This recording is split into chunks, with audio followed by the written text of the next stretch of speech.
तो कहते हैं कि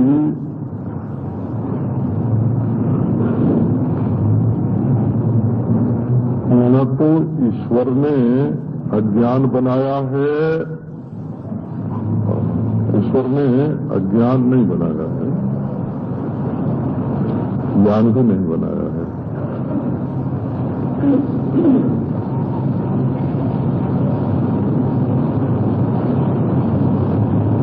कश्मीरी सेवों का कहना है कि ईश्वर ने ज्ञान अज्ञान नहीं बनाया है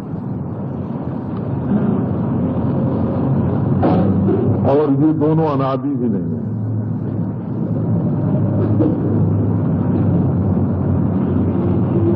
तो तब क्या है?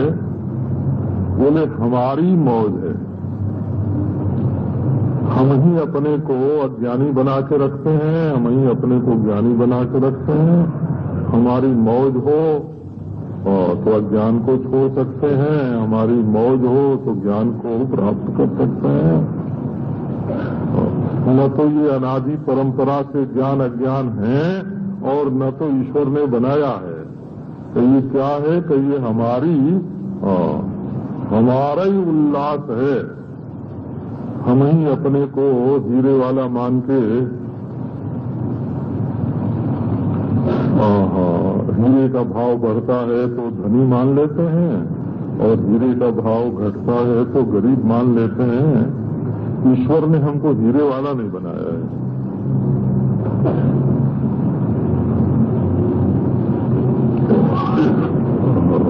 अपनी एक जात मान लेते हैं, उसमें कहीं कोई मरे तो रोने लगते हैं।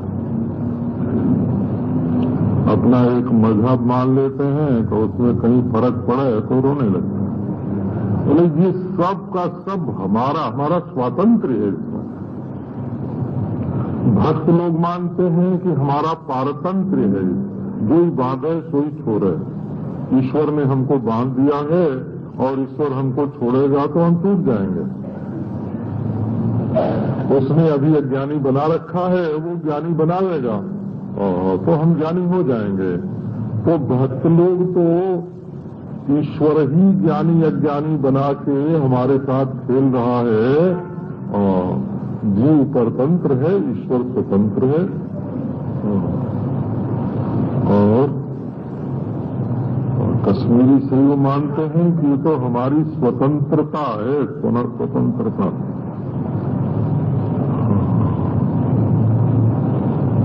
तो दुनिया में कुछ हो जाए हम अपने को दुखी न माने, इसमें हम स्वतंत्र हैं।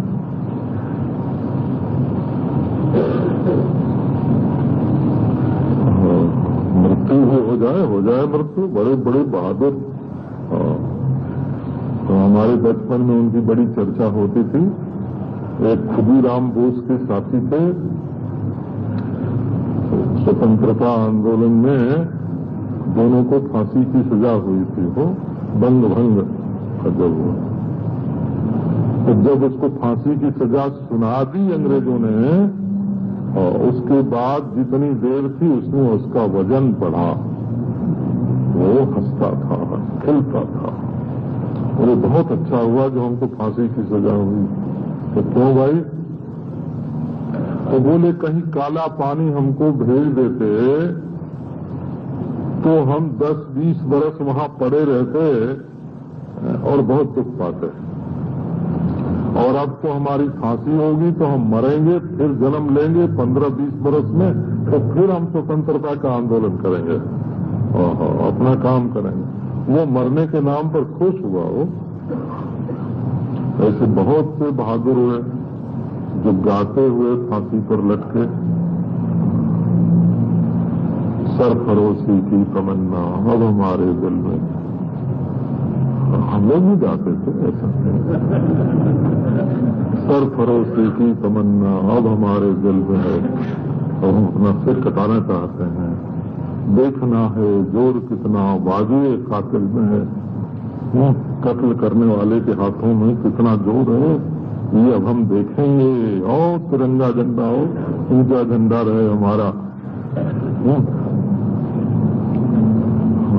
जहाँ डंडा पड़ने का डर होता, बंदूक चलने का, वहाँ सबसे आगे जाते।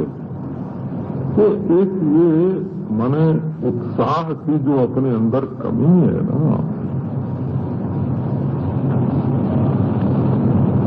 छोड़ नहीं सकते और भगवान छुड़ावे तो रोते हैं। अष्टावक्र गीता में ऐसे लिखा है, बोला आपको याद होना चाहिए, आश्चर्यम मोक्ष कामस्य मोक्षादेव विभीषिका। बड़े आश्चर्य की बात है। क्या है भाई? कब तुम चाहते तो हो सब मुक्त होना, और भगवान जब तुमको मुक्त करता है तब डरते हो। आश्चर्यम मोक्ष कामस्य मोक्षादेव विभीषिका। तुम चाहते हो हम सारी दुनिया से मुक्त हो जाएं, और भगवान 5 रुपए से मुक्त करता है तो हाय हाय चिल्लाने लगते हैं।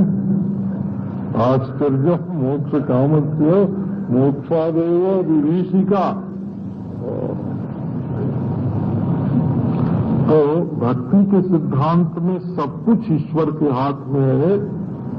ये ज्ञान होने से मेरे हाथ में भी कुछ है, इस भ्रम की निवृत्ति हो जाती है, और फिर तो जैसे राखो वैसे ही रहो।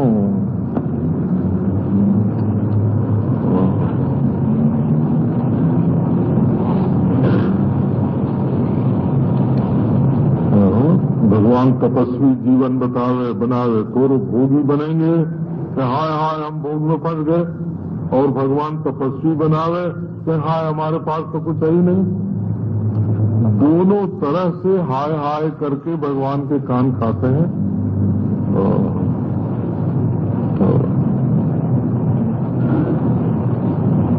तो सुखी दुखी होना बिल्कुल अपने ईश्वर के हाथ में है। तब जो होता है सो होने दो। और तुम्हारे अज्ञान से है तो अज्ञान को मिटा दो।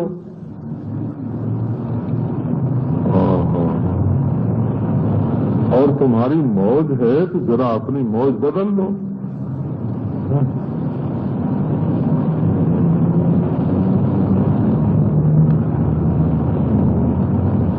सिवाय बेवकूफी के दुख का कारण और कोई नहीं है। चारवाक भी मानता है नरक स्वर्ग आदि का जो दुख है वो अज्ञान करता है। बोला मौत कर लो, चारवाक यही मानता है अज्ञान कर दुख है। जैन लोग मानते हैं कि प्रमाद के कारण दुख है। बौद्ध लोग मानते हैं अविद्या के कारण दुख है। न्याय वैशेषिक मानते हैं मिथ्या ज्ञान से दुख है। सांख्य लोग मानते हैं अविवेक के कारण दुख है।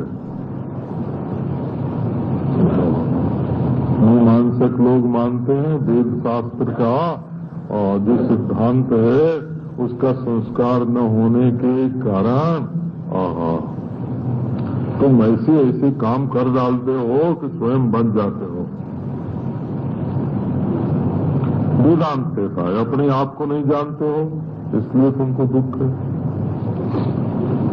तो जहां अपनी ही नासमझी से सारा अनर्थ हो और दुख प्राप्त हो रहा है,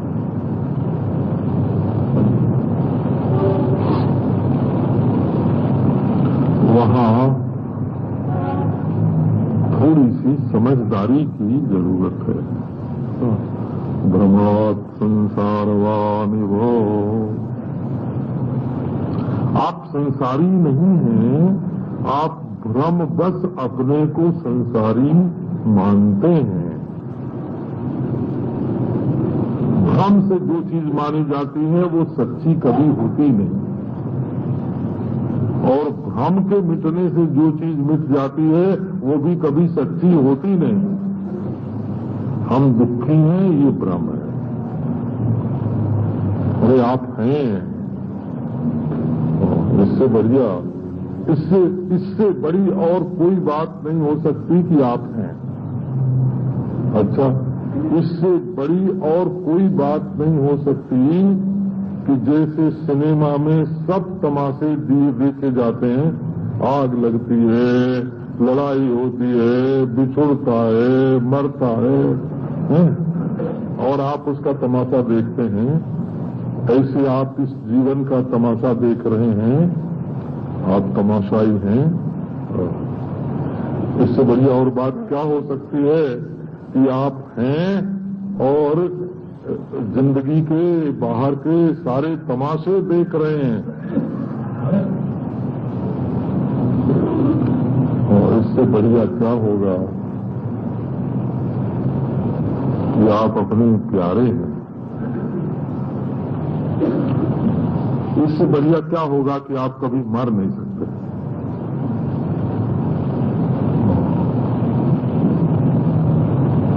इससे बढ़िया क्या होगा कि आप कभी अज्ञान नहीं हो सकते।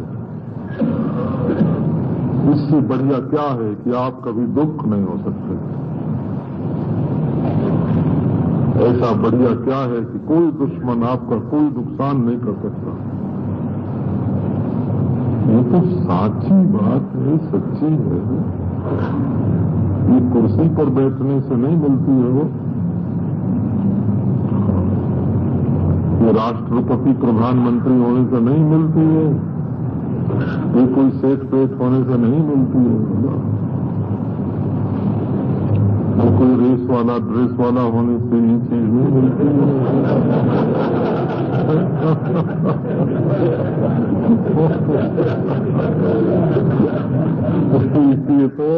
ये तो मिली मिलाई है। तो भ्रमात् संसारवाणी वो संसार में जितना दुख है, जितनी चढ़ता है और मृत्यु का जितना भय है, वो सब नासमझी में से निकला हुआ है। नासमझी भ्रमात् संसारवाणी वो। तो भ्रम की निवृत्ति के लिए रोशनी चाहिए, प्रकाश चाहिए।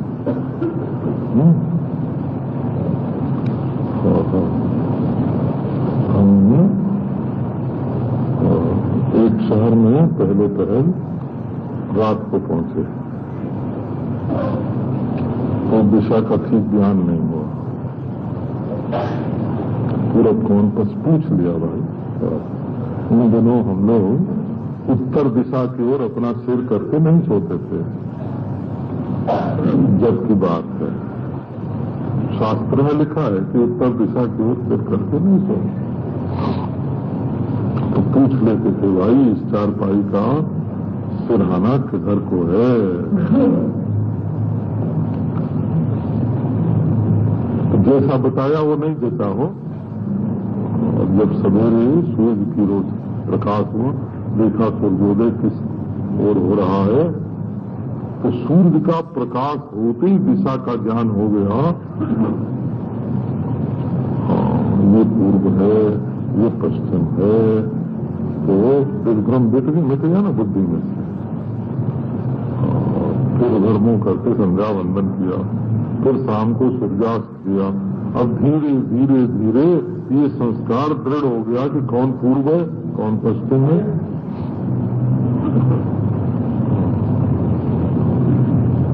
ऐसा बुद्धि में है, मालूम तो पड़ता है अब भी।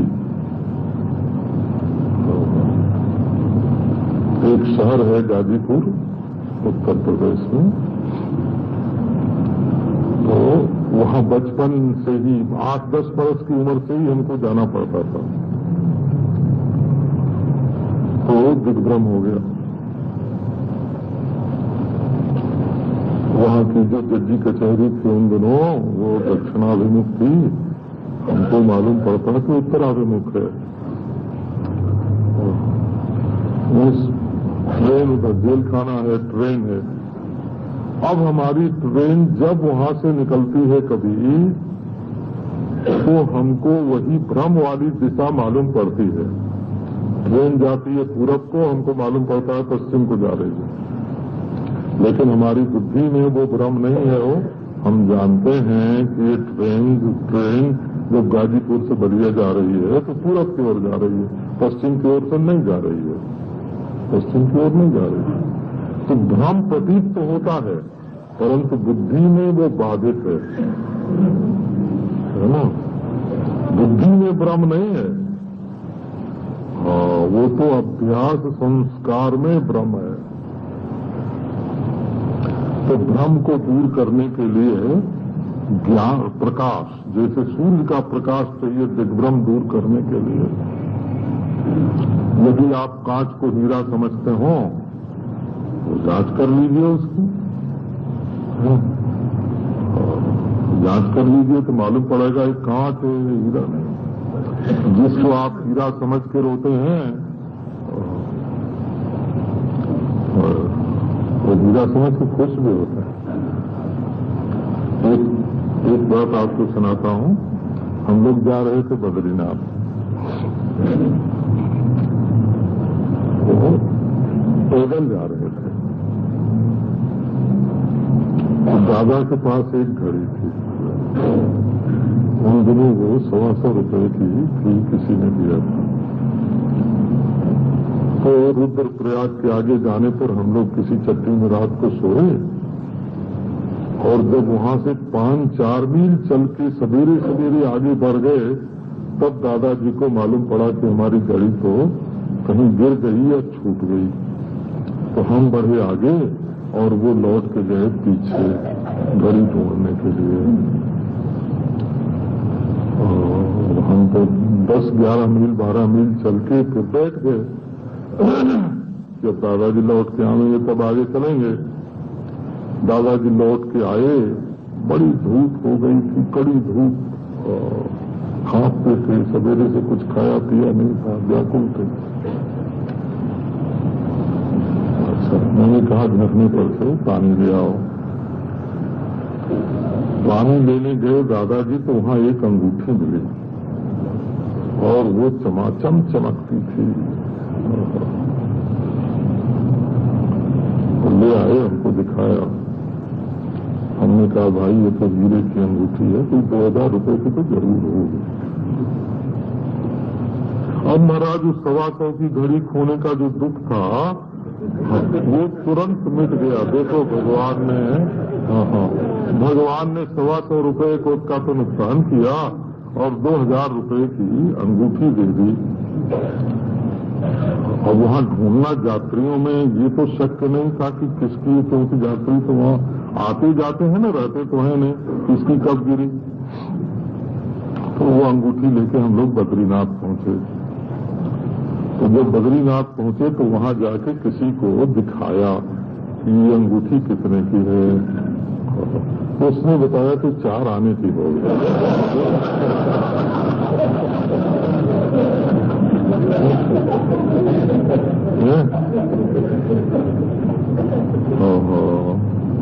देखो, भ्रम से धनी हुए, भ्रम से गरीब हो गए।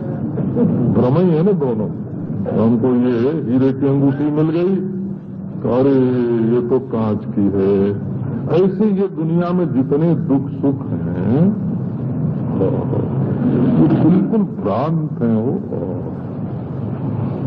न कोई अपना है, न कोई पराया है, न कोई मिलता है, न कोई बिछुड़ता है। तो ये एक के बारे में आपका ख्याल हो कि हमसे बहुत प्रेम करता है, बस तभी तक ये पूल पट्टी है जब तक आप समझते नहीं हैं। क्योंकि उसके पास कोई और ऐसा है जिससे वो आपसे भी ज्यादा प्रेम करता है। नहीं, ऐसा तो हो ही नहीं सकता। खास करके विरक्त लोग इस चक्कर में पड़ जाते हैं कि ये हमारा चेला हमसे बहुत प्रेम करता है।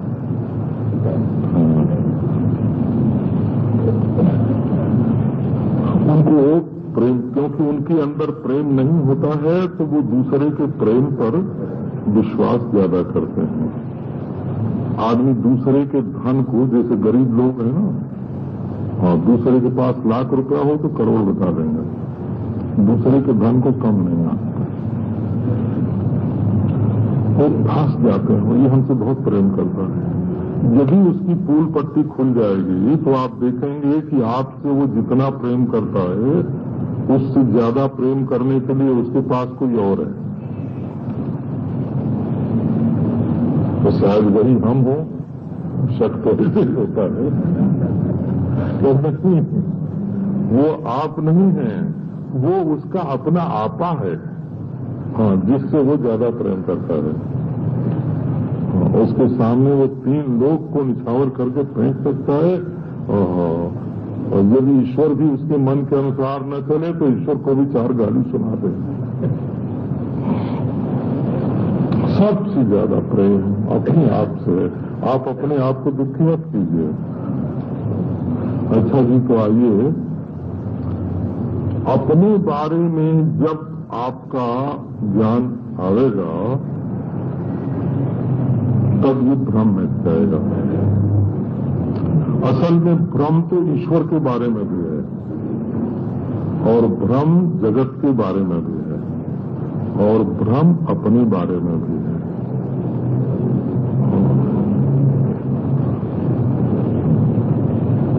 भ्रम है तो आप अपने आप को देखिए। कूटस्थं बोधमद्वैतम् आत्मानं परिभावय आभासोऽहं भ्रमं मुक्त्वा भावं बाह्यमथान्तरम्।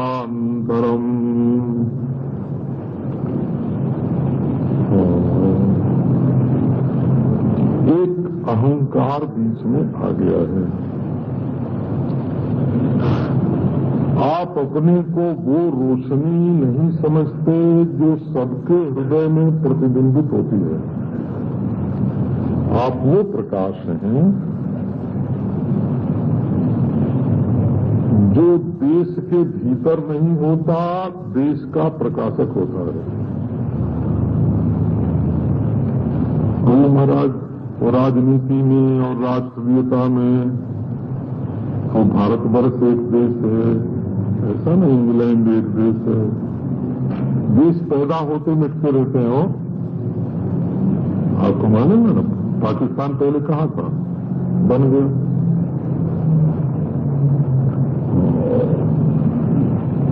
ऐसे 2 देश पहले अलग अलग होते हैं, फिर एक हो जाते हैं, एक होते हैं, फिर अलग अलग होते हैं। तो इसका नाम देश नहीं है। देश माने ये जो लंबाई चौड़ाई मालूम पड़ती है,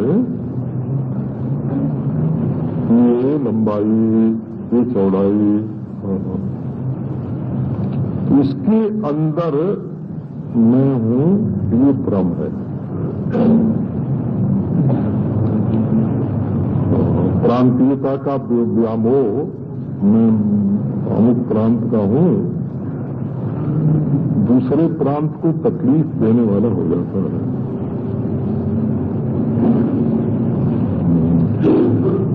कलकत्ते में बिहारी और बंगाली की ऐसी लड़ाई होती है जैसे हिंदू मुसलमान की पहले हुआ करती थी, ऐसे महाराज बिहारी और बंगाली आपस में लड़ते हैं। वहां महाराष्ट्र और गुजरात का दंगा हमने अपनी आंख से देखा था, मैं था यहाँ। तो प्रांतीयता राष्ट्रीयता को मार डालती है और राष्ट्रीयता अंतर्राष्ट्रीयता को मार डालती है। जातीयता मानवता को मारती है, मजहब धर्म को मारता है। जितना परिच्छिन्न भाव आप करेंगे, आपने अपने को एक टुकड़ा समझा और दूसरे टुकड़े से खनाखन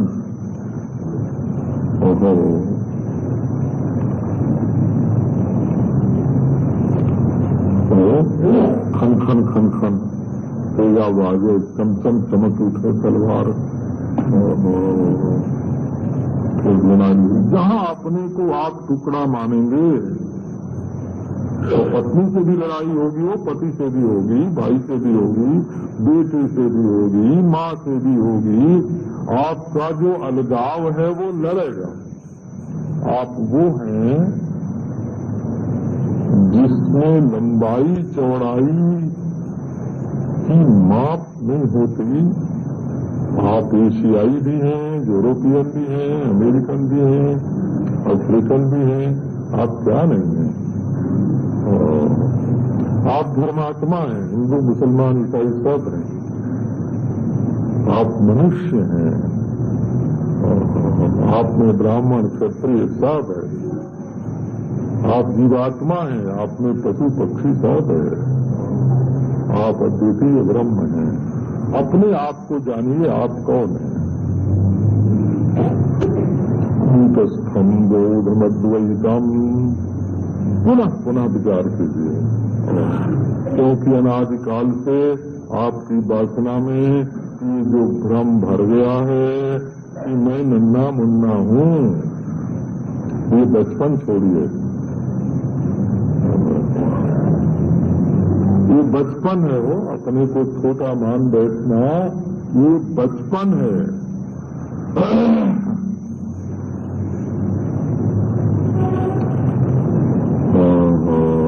बचपन, बाल्यावस्था, ये ज्ञान की अविकसित अवस्था है। अपने को चाहे देह मानो, चाहे आभासो हम ब्रह्मम मुक्त्वा। सबके दिल में एक रोशनी रोशन हो रही है। सबके हृदय में एक ही ज्ञान है, एक ही सत्य है, एक ही आनंद है सबके हृदय में। आप कूटस्थ बोध अद्वैत है।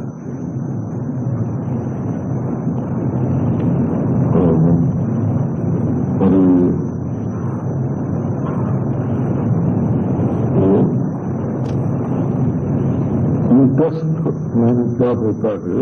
छोटा अर्थ देखो कूटस्थ का। सुनार के घर में जेवर करने के लिए जो लोहे की निहाई होती है ना, जिसपे छोटी सी हथौड़ी लेके सोने को चांदी को सुनार पीटता है, उस लोहे के निहाय को संस्कृत भाषा में बोलते हैं कूट। तो उस पर कितने जेवर तोड़े जाते हैं और कितने जेवर बनते हैं, और ज्यों का त्यों महाराज सुनार की कितनी पीढ़ी से चला आ रहा है और कितनी पीढ़ी तक रहता है, और जेवर कितने बनते और बिगड़ते हैं। तो उसको बोलते हैं कूटवत स्थित आत्मा। क्या है? बोले कूटस्थ है। इसमें क्या होता है कि कितनी सकल सूरत बनती है। स्त्रियों को तो इसका बहुत अनुभव है महाराज। 22 कैरेट का सोना घर में खरीद के रखो और 3-4 बार उसका जेवर बनवाओ और तोड़वाओ, नई नई डिजाइन करवाओ। 1-2 बार में वो 22 कैरेट का 9 कैरेट रह जाएगा। आपकी डिजाइन तो बदली, लेकिन उसके साथ जो सोने की किस्म थी ना, वो भी बिगड़ गई। तो ये जो नाम रूप हैं, ये तो गढ़े जाते हैं, बनते बिगड़ते हैं, और जो सत है वो एक रस रहता है। अच्छा, वृत्तियां कितनी आती हैं? जागृत, स्वप्न, सुषुप्ति, फिर काम, क्रोध, लोभ, फिर मेरा तेरा, सुखी दुखी, और ज्ञान एक रहता है, कूटस्थ। और द्वैत बनते बिगड़ते हैं और अद्वैत एक रहता है। वृत्तियां बनती बिगड़ती हैं, बोध एक रहता है, और आभास बनते बिगड़ते हैं, कूटस्थ एक रहता है। तो सत्य की दृष्टि से आप कूटस्थ हैं, और वृत्तियों की दृष्टि से आप बोध हैं।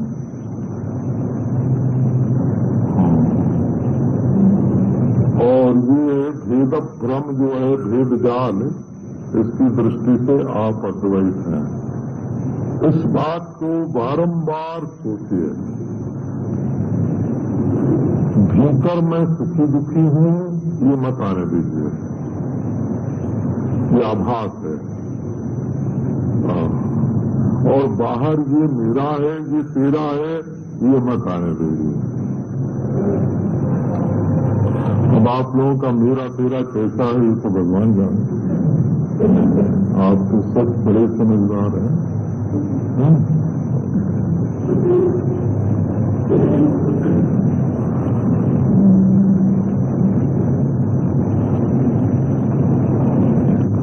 अभिमान में सबका खात्मा आप रोज देखते हैं। खात्मा माने शून्य आत्मा में, शून्य स्वरूप का माने शून्य। सबका खात्मा होता है। कहाँ? तो सुषुप्ति में आप धनी रहते हैं, आप बेटे वाले रहते हैं, आप परिवार वाले रहते हैं। जब गाढ़ नींद आती है तब आप धनी रहते हैं, गरीब रहते हैं, बुद्धिमान रहते हैं, विद्वान रहते हैं, क्या रहते हैं? सबको छोड़ने पर आपको विश्राम मिलता है। अगर एक दिन ये विश्राम न मिले, 2 दिन न मिले, 3 दिन न मिले, तो डॉक्टर की दवा करनी पड़ेगी। माने छोड़ के रहे बिना आपको विश्राम नहीं मिलता है।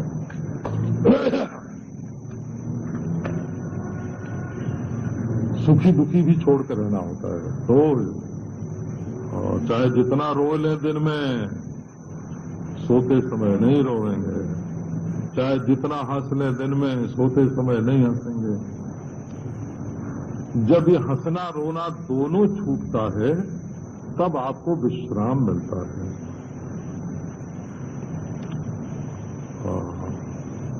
पर ये है कि इस विश्राम में दोष क्या है कि जब दुनिया मालूम नहीं पड़ती है तब आपको विश्राम मिलता है। न ईश्वर मालूम पड़ता, न जीव मालूम पड़ता, न जगत मालूम पड़ता, न अपना पराया मालूम पड़ता। तो जब नहीं मालूम पड़ता तब आपको विश्राम मिलता है। और लो वेदांत, जीता जागता वेदांत। इसमें न मालूम पड़ने की जरूरत नहीं है। सब कुछ मालूम पड़े और आप विश्राम में रहें। ये युक्ति वेदांत के पास है कि मालूम तो सब पड़े, और सुषुप्ति में तो विश्राम मिलता है, और वेदांत में विश्राम नहीं, परमानंद का अनुभव होता है। परमानंद तो सारे अनर्थों की निवृत्ति हो जाती है और दुनिया मालूम पड़ती रहती है। तो समाधि काय को लगाई जाती है? न मालूम पड़े इसके लिए? तो नहीं, आपका ख्याल ये गलत है। बोला वो आपकी बनाई हुई दुनिया को आप मिटा भी सकते हैं। ये जो सामर्थ्य है आपके अंदर, उसको जाहिर करने के लिए समाधि लगाई जाती है। ये सारी दुनिया आपकी बनाई हुई है। कौन बच्चा ऐसा पैदा होता है जो अपनी मां को पहचानता हुआ ही पैदा हो? ये मेरी मां है, भरा गया। कौन पत्नी ऐसी पैदा होती है जो अपने पति को साथ लिए हुए पैदा हो? दुनिया है आपकी मानसिक रचना, आपके मन का ताना बाना, आपके मन का जाल।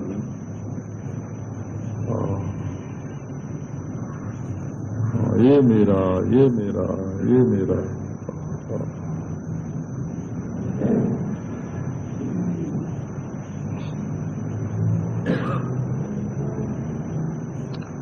तो अंतःकरण सहित आत्मबोध है, सारे अनर्थ का निदान यही है। आप हैं तो प्रकाश, परंतु अंतःकरण वाले नहीं, छोड़ने की चीज वही है।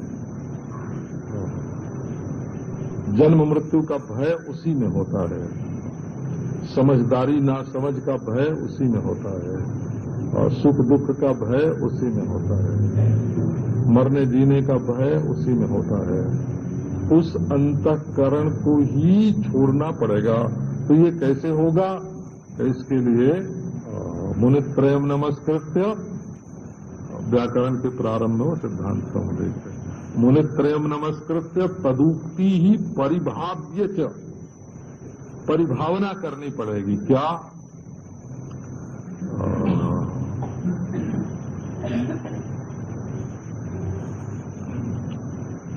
तो पतंजलि हैं और कात्यायन हैं और पाणिनि है। पाणिनि, कात्यायन, पतंजलि ने क्या कहा है? उनके वचनों का परिभावन करना, विचार करना हो, बारंबार बारंबार बारंबार। एक बार के विचार में एक चोट में निशाना नहीं लगता है, तो बार बार लगाओ। लक्ष्य भेद तो एक ही बार होगा, पर निशाना लगाने का अभ्यास तो करना पड़ेगा ना। तो आत्मानम परिभावयो, अपने आप का विचार करो। देखो भाई, आज हेमलता, हेमलता और पंची खटाओ।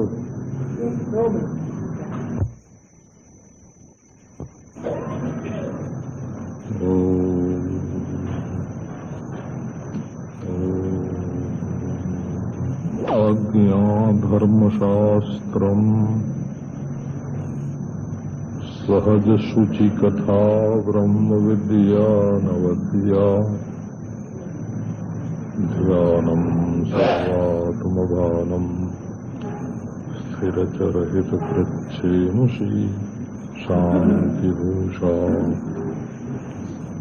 आश्चर्यम् चारुचर्या जननयन मनोमोहनी मुक्तवर्या तम् पूर्णानन्दतीर्थम् गुरुममृतमृतम् ब्रह्मामृतम् प्रपद्ये।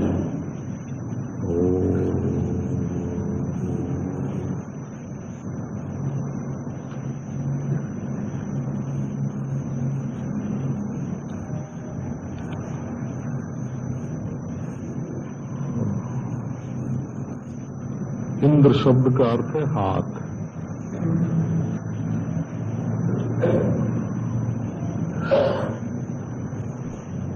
हाथ के अभिमानी देवता को ही इंद्र कहते हैं। तो देवता के प्रधानता से उसका नाम है इंद्र, और भौतिकता की प्रधानता से उसका नाम है हाथ। स्वस्थिना इंद्रो का अर्थ होता है हम अपने हाथ से अच्छे अच्छे काम करें। वृद्धश्रवा बड़ा यशस्वी है। अयम में हस्तो भगवान, ऋग्वेद में मंत्र है, ये मेरे हाथ भगवान है। अयम में भगवत तरह, ये बड़ा भगवान है, छोटा भगवान नहीं है, बड़ा भगवान। अयम में हस्तो भगवान, अयम में हस्तो भगवत तरह, ऋग्वेद का मंत्र है।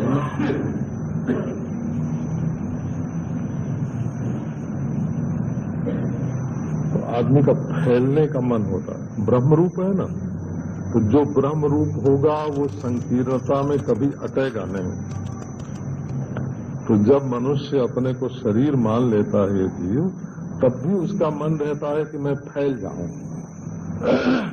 तो कैसे फैलेगा? तो उसका यश बढ़ेगा, तो उसको संतोष होगा कि मैं फैल गया, इसलिए उसको वृद्धश्रवा बोलते।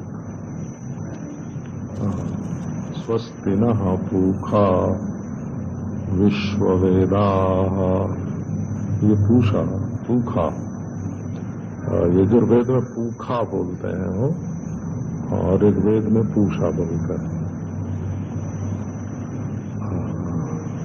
ये उच्चारण का भेद है। पूखा माने सूर्य, जिससे सब कुछ दिखाई पड़ता है। आंख, हम अपनी आंखों से सब चीजों को ठीक ठीक देखें।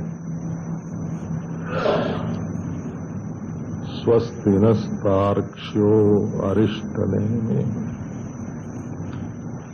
जिसके रथ का पहिया, जिसकी पाख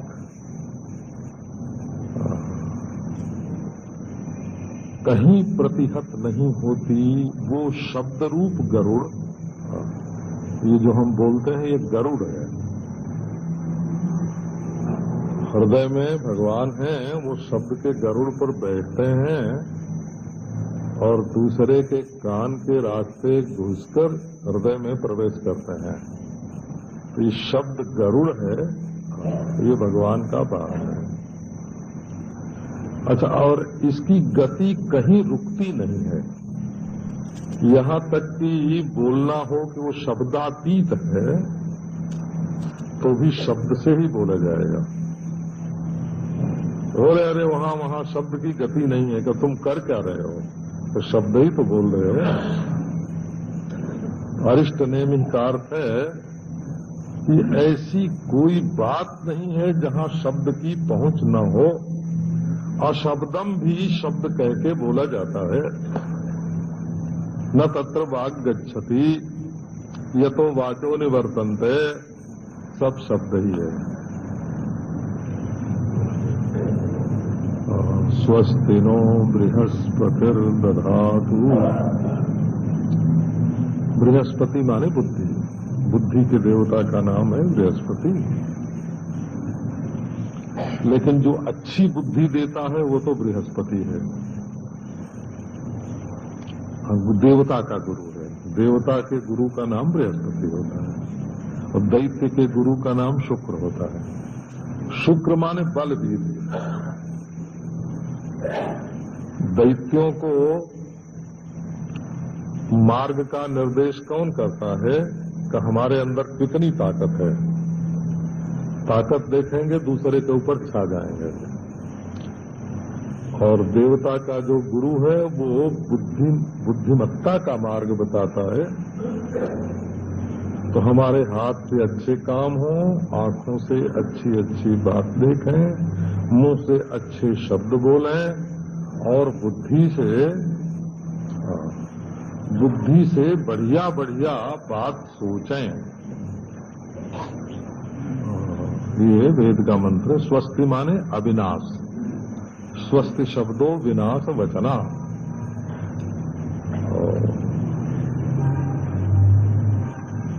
आओ आपका शांति पाठ। अब कहते हैं कि जरा अपने बारे में भी एक नजर दौड़ाइए। आत्मानम परिभावय। दूसरों के बारे में आप बहुत विचार कर चुके, बस अलम अनात्म विचारेण आत्मानम परिभावय। दूसरों की बात मत सोचो, अपने बारे में विचार करो।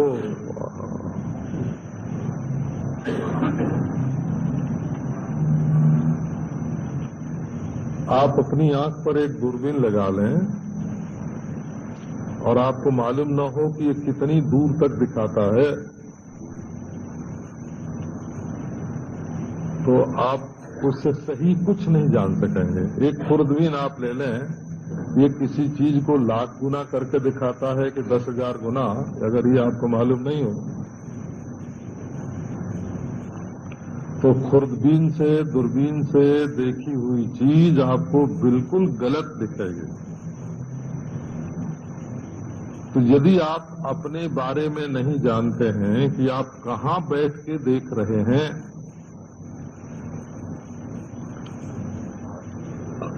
आप कितनी ऊंचाई से देख रहे हैं, कितनी नीचाई से देख रहे हैं? आप सीधी नजर से देख रहे हैं कि तिरछी नजर से देख रहे हैं? आंख दबा के देखेंगे तो एक दिया दो दिखेगा हो, एक चंद्रमा दो चंद्रमा दिखेगा। अगर आंख दबा के देखेंगे तो कहीं आपकी देखने वाली जो नजर है, आप अपने को देखिए कि आप कहाँ बैठ के देख रहे हो। एक महात्मा है तो उनसे कहो कि ये बात ऐसी है महाराज, स्वर्ग ऐसा है, नरक ऐसा है, अगला जन्म ऐसा होगा। तो कहेंगे कि जहां तुम बैठे हो वहां से ऐसा दिखता है। बोले ईश्वर निराकार है क्या ईश्वर साकार है? बोले जहां तुम बैठे हो वहां से निराकार दिखता है, जहां तुम बैठे हो वहां से साकार दिखता है। तुम कहां बैठे हो इस बात को जानना बहुत जरूरी है कि तुम कहां बैठकर। अब शाम के समय हो, जब सूर्यास्त होने लगता है तो जो चीज लाल नहीं होती है वो भी लाल दिखने लगती है। सूरज का जो पहला दर्शन होता है उसमें रंग मालूम पड़ता है, बड़ा प्रबल है। तो ये सायंकाल है कि प्रातः काल है, आप ऊंचे बैठे हैं कि नीचे बैठे हैं, आपके पास जो जानने का औजार है सो कैसा है, अगर ये आपको मालूम नहीं है तो आप किसी चीज को ठीक ठीक कैसे देख सकते हैं? इसलिए आलम अलम अनात्म ज्ञान, दूसरों को समझने की कोशिश बेकार है। आत्मानम परिभावयो, अपने आप को जानो। कस्तवम, कौन हो तुम? आत्मानम परिभावयो, अन्य का विचार छोड़कर अपने बारे में थोड़ा विचार करो। अरे बाबा, आत्मा का विचार न हो तो यही सोचो कि तुम क्या क्या खाते पीते हो, और जो आवेगा सो खा लेंगे। यही सोचो कि तुम क्या क्या करते हो, यही सोचो कि तुम्हारे मन में क्या क्या विचार आते हैं। यही सोचो कि ये जागृत स्वप्न सुषुप्ति क्या है और उसमें मैं क्या हूं।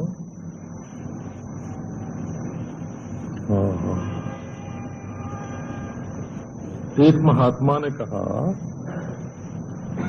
ये दुनियादार लोगों की आंख, नजर इतनी भोड़ी हो गई है